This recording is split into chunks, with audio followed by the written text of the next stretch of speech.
Perkenalkan, nama saya Magdalena Juliana Turnip. Saya dari kelas S1 TT07D, NIM 19101141.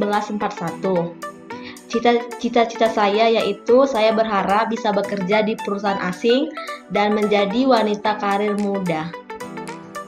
Dalam video kali ini, saya akan menjelaskan modul 3 Praktikum Algoritma dan Pemrograman Dasar, di mana modul 3 yaitu tentang konstruksi dasar pemilihan atau selection. Sedikit saya akan menjelaskan materi singkat tentang konstruksi dasar pemilihan.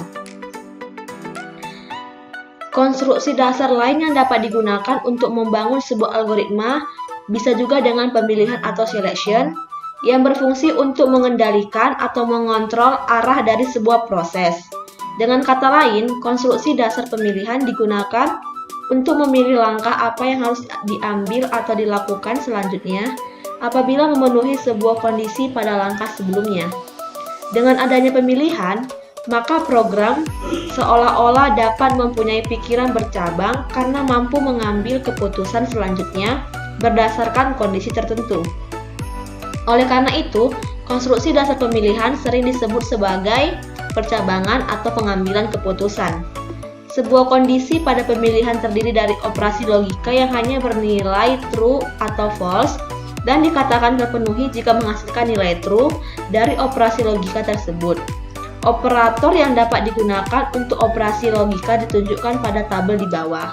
Kita bisa lihat pada tabel ini, adapun lambang operator beserta deskripsi dan contoh pengaplikasiannya dalam program. Konstruksi dasar pemilihan dapat dibagi menjadi 4 jenis. Yang pertama pemilihan tunggal, ganda, majemuk, dan pemilihan bersarang. Nah, yang pertama itu adalah pemilihan tunggal, di mana digunakan untuk menjalankan proses yang ada pada satu kondisi saja. Nah, jika kondisi terpenuhi atau bernilai true, maka proses yang ada di dalam kondisi tersebut akan dijalankan, dan jika tidak terpenuhi atau bernilai false, maka tidak akan ada proses yang terjalankan atau proses tersebut dilewati. Berikut bentuk flowchart yang bisa kita lihat. Nah, di sini ada pseudocode untuk pemilihan tunggal, di mana if atau kondisi, kemudian then, di bawahnya ada proses atau instruksi, dan diakhiri dengan end if.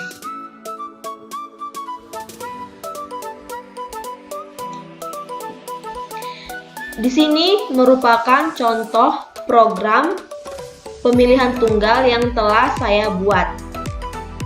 Baris pertama, kita membuat include buka kurung iostream. Baris kedua ada uc namespace std titik koma. Baris keempat int main tutup kurung, kemudian tanda buka kerawal. Nah, pada baris ke-8 ada int total underscore belanja. Nah, kalau di dalam int ada dua kata variabel, kemudian kita tandai dengan tanda hubung atau tanda baca, sehingga kata total belanja tidak tersambung. Kemudian diakhiri dengan tanda titik koma. Nah, setelah itu kita ketik count, masukkan total belanja. Cin di sini untuk inputan total belanja. Kemudian if, di mana if total belanjanya yaitu lebih dari 100.000.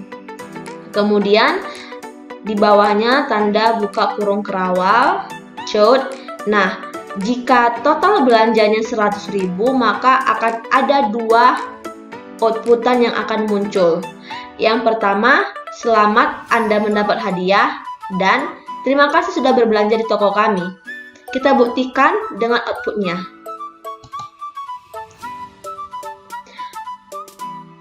Perintah pertama pada output ini yaitu masukkan total belanja. Kemudian saya akan masukkan total belanja yang saya inginkan yaitu 120.000.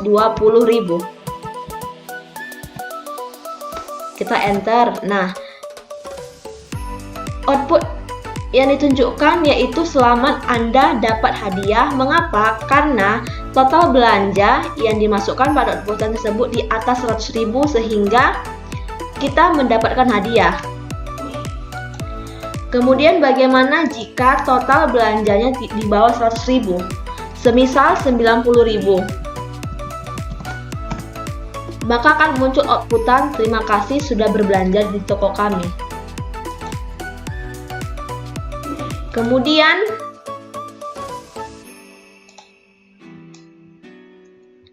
flowchart pemilihan tunggal yang dimana pertama kita memulai program, kemudian ada instruksi di mana total belanja di atas 100.000 maka akan mendapatkan hadiah ya, kemudian akan muncul terima kasih sudah belanja dan selesai. Namun jika total belanjanya di bawah 100.000 maka perintah yang akan diarahkan yaitu hanya terima kasih sudah belanja kemudian program selesai. Yang kedua adalah pemilihan ganda. Digunakan untuk menjalankan proses yang ada pada salah satu kondisi dari kemungkinan dua kondisi yang ada. Jika kondisi pertama terpenuhi atau bernilai true, maka hanya proses yang ada di kondisi pertama saja yang akan dijalankan. Sedangkan proses yang ada di kondisi kedua akan dilewati. Namun sebaliknya, jika kondisi pertama tidak terpenuhi atau bernilai false, maka proses pada kondisi pertama yang akan dilewati dan proses yang ada pada kondisi kedua yang akan dijalankan. Begini bentuk flowchart untuk pemilihan ganda. Kemudian, ini merupakan salah satu contoh program pemilihan ganda. Di sini program login menggunakan salah satu aplikasi dengan memasukkan password. Nah, kita menggunakan string yaitu kegunaan string yaitu untuk jenis program yang berupa kata-kata atau huruf. Nah, yang pertama choud yaitu login, choud masukkan password, dan chin password yaitu untuk input, menampilkan inputan. Nah, kemudian kita masukkan if, di mana if password yaitu copy. Nah, passwordnya adalah copy. Kemudian akan muncul tampilan output selamat datang bos. Nah, kemudian setelah itu kita ketik else, kemudian tanda kerawal. Nah, di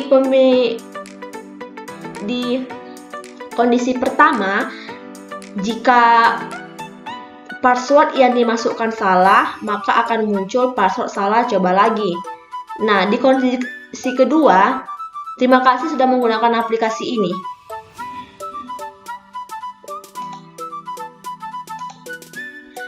Ini merupakan flowchart pemilihan ganda di mana kita memulai sebuah program, kemudian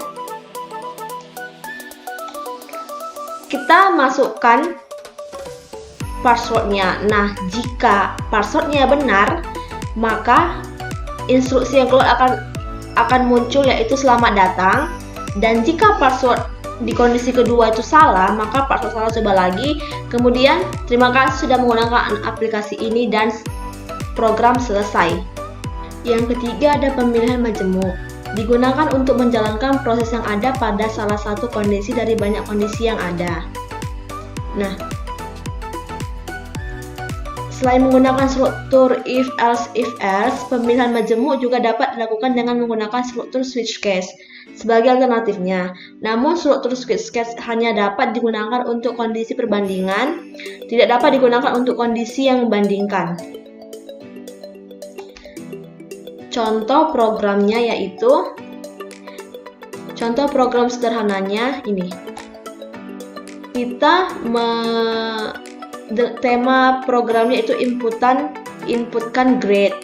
Nah, di situ kita menggunakan case yang pertama yaitu grade-nya yang pertama luar biasa, kemudian break. Nah, fungsi break di sini adalah untuk memberhentikan program khusus untuk program yang sebelumnya, sebelum lanjut ke program berikutnya.